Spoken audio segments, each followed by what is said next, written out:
Tonight, St. Louis County Police are investigating a double shooting that left one man dead. The second victim remains hospitalized. Residents in the Glasgow Village neighborhood where the shootings happened want to see the violence end. Coach just kind of told me I was so sorry. So sorry. And you just found out. Facebook.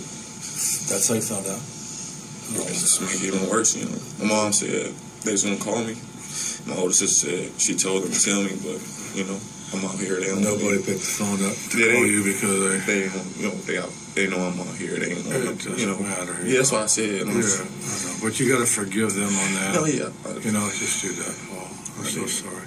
This is stepbrother. Yes, sir. How old? He was 18. We grew up together. You grew up together. So we just have to talk through this and take a deep breath and see. I mean, I'm fine with you leaving in an hour, or fine with you leaving tomorrow, or whatever. We just have to figure this out. You know, just tough. Yeah. And I always hold everything in instead of, like Coach Gross said, it's okay to let it out. It's okay. I lost my dad at 9. Yeah. So the only thing I know is you got to be strong, but I don't know how to do that. Well, this is going to be different. You're going to have to go in there and be strong for them, you know. But that's part of it. But it's been pretty hard. You know, I'm a person that like to keep everything, all my emotions in, and, you know, barely cry here and there. But my teammates and my coaches let me know it's all right to cry, and it's all right to let those emotions out whenever you feel like it, you know. For them, I'm thankful. They're the reason why I'm still here in camp. Okay, you lost a stepbrother yesterday or last night? Yes, sir. Yeah, yesterday. Okay. Maurice Parker's his name. They grew up together. Appreciate you. It's about allowing him to mourn, and it's about and grieve, and it's about comforting him. That's more important than what we're doing. It's not an easy time for you, man, but we'll help you get through this. Okay? I know you will. Okay. Appreciate it.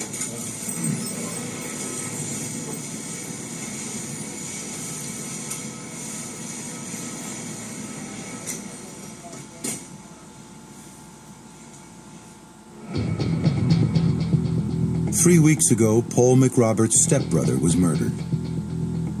His grieving is far from over. But the undrafted receiver has work to do to make the roster. For now, his comfort will come from the camaraderie of camp. Football is a business, but a team is a family. I need to work at everything else but my hands, because when I see the ball, I don't think about the man. Like, I take my... You think I forgot you knocked my food out my hand? Didn't you? I should hit you right in your mouth. We're not do that. Boy, I swear, boy, you uncoached for this son, I would have been beat your ass up. Tell me I would have been beat your ass up. I'm telling you. We're not do that. Huh? We're not do that. Knocked my food out my hand last year. You think I forgot about it? See?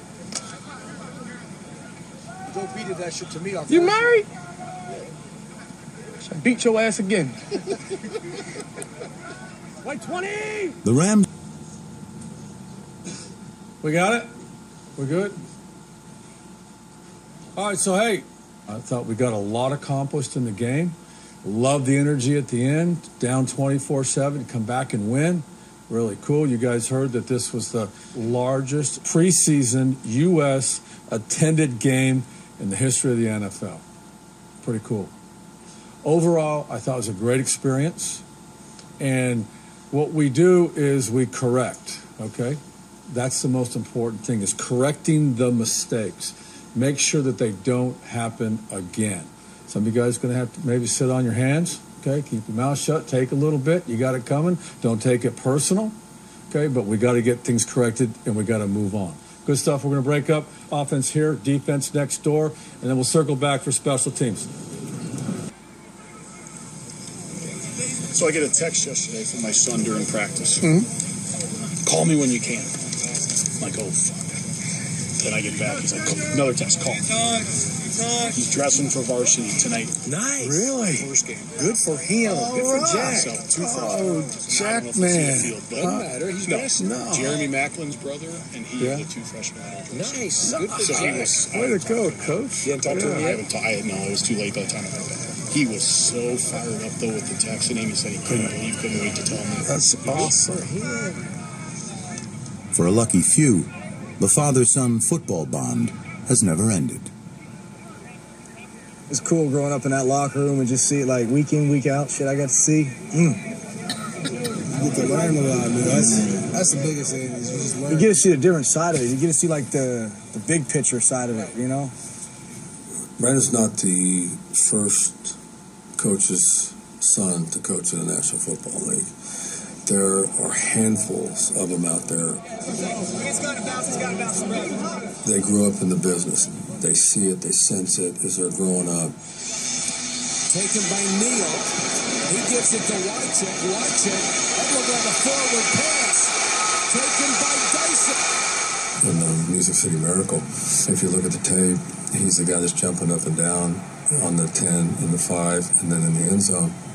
That's him. So we got home, game was over, and we had a big celebration at the house. He's going, look, there I am. And I said, what are you doing there? And he looked at me. Could you imagine had you bumped that official? What would happen with that play?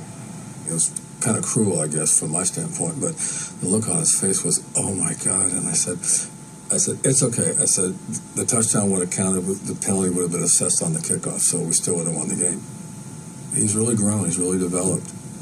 You know, I don't look at him as my son. I look at him as one of the staff members that's getting his job done, and that's the only way you can look at him. As long as the ball doesn't go over our head, we got a chance. So that's another rule. You don't call me sir. All right. That's my rule.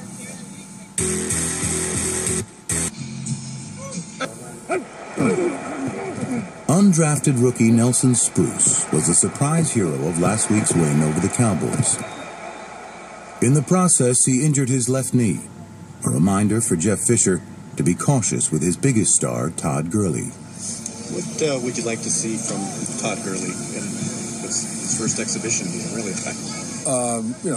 Yeah, it is, and a couple carries, maybe some protection stuff, maybe whatever, and get him out. But it's the emotions of going through and getting ready. It's different for him last week because he knew he wasn't going to play this week. It's getting ready, getting focused, and make some plays. Hopefully, he can gain some yards for us. What's up?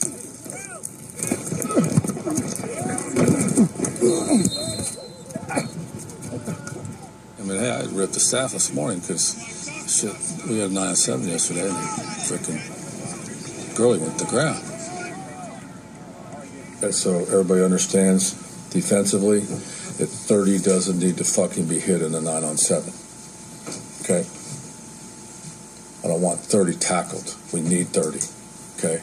So individual groups, let your guys know 30 doesn't go to the ground in a team period or a 9-on-7. And I know it's a combination of things, guys closing, but we need to treat him like a freaking quarterback. Okay. Pro Bowl running back Todd Gurley is indispensable, which makes him untouchable. Other Rams are trying to prove that no football is uncatchable. Come on, let me go. My turn.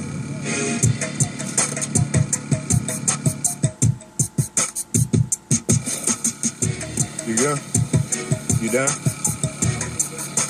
No, go ahead, finish. Gurley is content to wait and watch.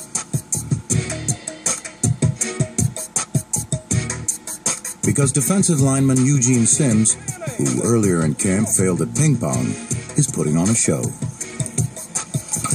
Give me golf on. Turn that thing up.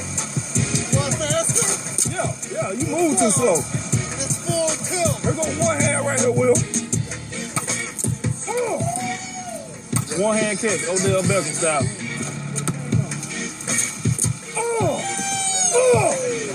Did Gene play tight end? Did he? Could he?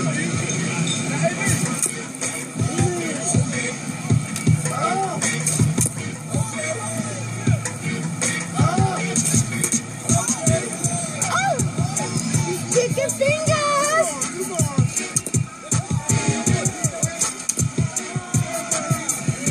Boy got hands, bro. Huh? Hey, your last team, you went one hand, though. One hand. Sims has no trouble with the fastball.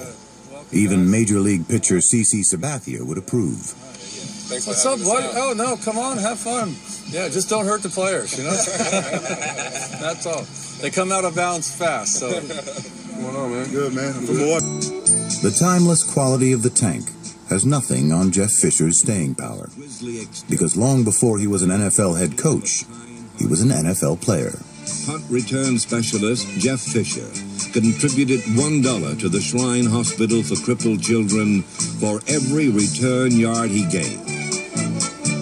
An $88 donation was in the mail after this touchdown against the Buccaneers. Fisher's still using lessons he learned in his playing days. Good, good. And you know, Coop, this is not like kickoffs where we're going to catch it going forward. Ideally, you'd like to, but you want to be quiet at the catch. And he's still relying on people he met back then on the Bears. How you doing today, Mr. Singletary? Doing all right? Hey, that's the one coach I'm not fucking with. Hey, Coach, I knew it was going to be a process. I think you see flashes of obviously why we took him number one, and you also see rookie lapses throughout the course of each practice. I think those are continuing to be minimized. He's made great strides since OTAs. I love where this kid's at. He's working his ass off. He's asking the right questions. We'll continue to obviously just watch him develop. I think he's a special one. It'll be nice to see how he responds after last week's performance, and this week get an opportunity to play with the ones. That'll be an opportunity for him. Maybe we just go case 2 or 3 series and let him go in with the ones for a series, and then we sub, and then he stays with the 2s and he goes in. Yeah, okay. Defensive lineman. I think we need to do this week. You guys to get together in one period for practice to where Jared's going with the ones. Okay, so pick the period that you like. We'll get him with the ones for one period per practice per week. White 20! Got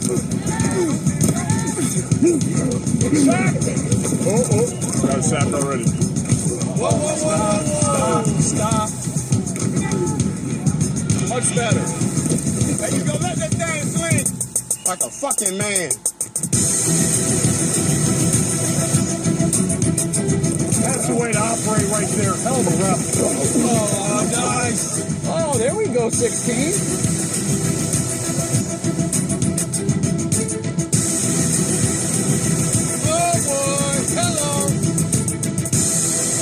He can really throw that football, man. Wish I'd have had him in that NFC Championship game. We played y'all. If we'd had anybody.